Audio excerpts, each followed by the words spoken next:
अरे दुनिया चलेला श्री राम के बिना, राम जी के बिना दुनिया की कल्पना बा। अरे दुनिया चलेला श्री राम के बिना, और राम जी चलेला हनुमान के बिना।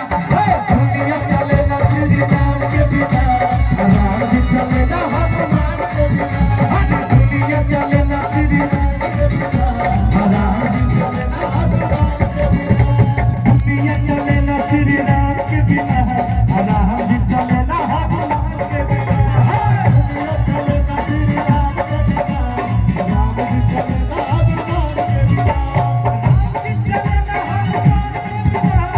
राम जी चलेला हनुमान के बिना।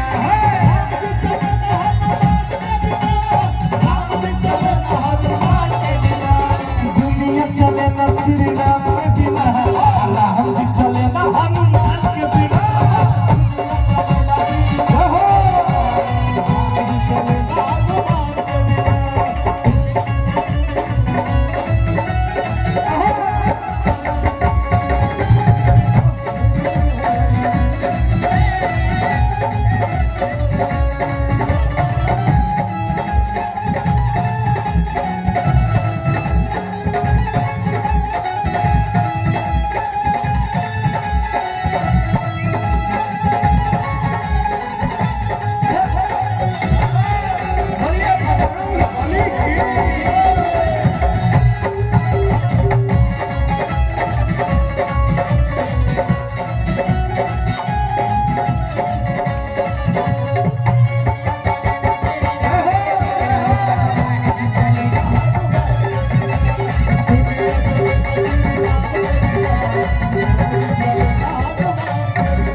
जब से रामायण पढ़ ली है, एक बात मैंने समझ ली है।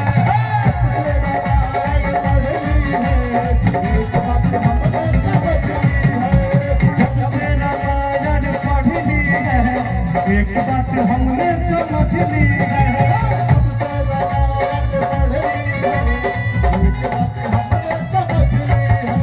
क्या समझे भैया, क्या समझे? रावण मारे न श्री राम के बिना, रावण मारे न श्री राम के बिना। लंका जरे न हनुमान के बिना। श्री राम के बिना, राम जी चले न हनुमान के बिना।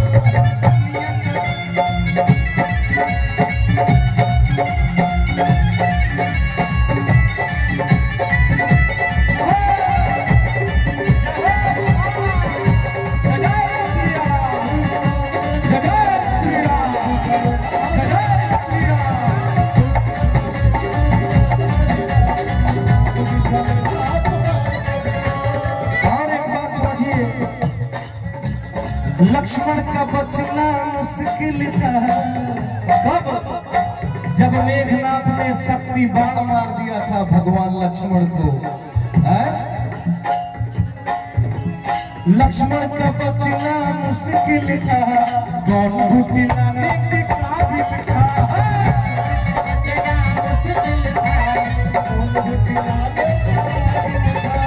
लक्ष्मण का बचना मुश्किल था, कौन बूटी लाने के काबिल था।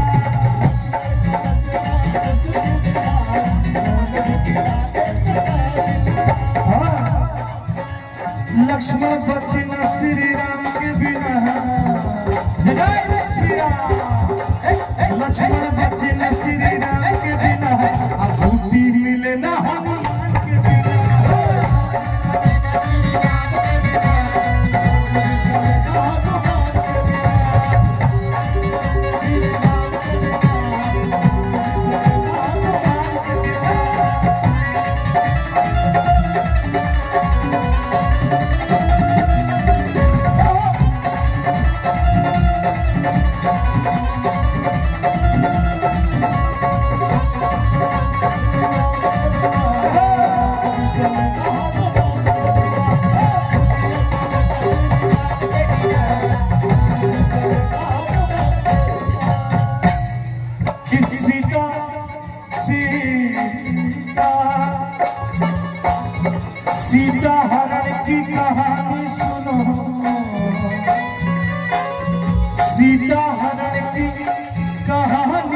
सुनो, सुनील भैया मेरी जुबानी सुनो,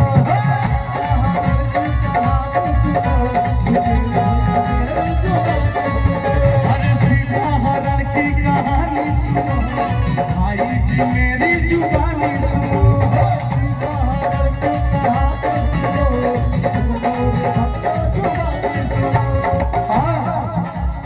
वापस मिले ना श्री राम के बिना, जय श्री राम, वापस मिले ना श्री राम के बिना, अब पता चले ना हनुमान के बिना,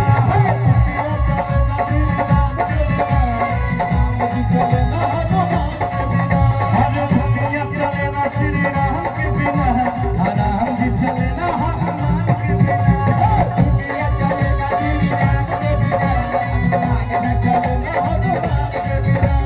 दुनिया चले ना श्री राम के बिना, राम जी चले ना हनुमान के बिना, दुनिया चले ना श्री राम के बिना, राम जी चले ना हनुमान के बिना,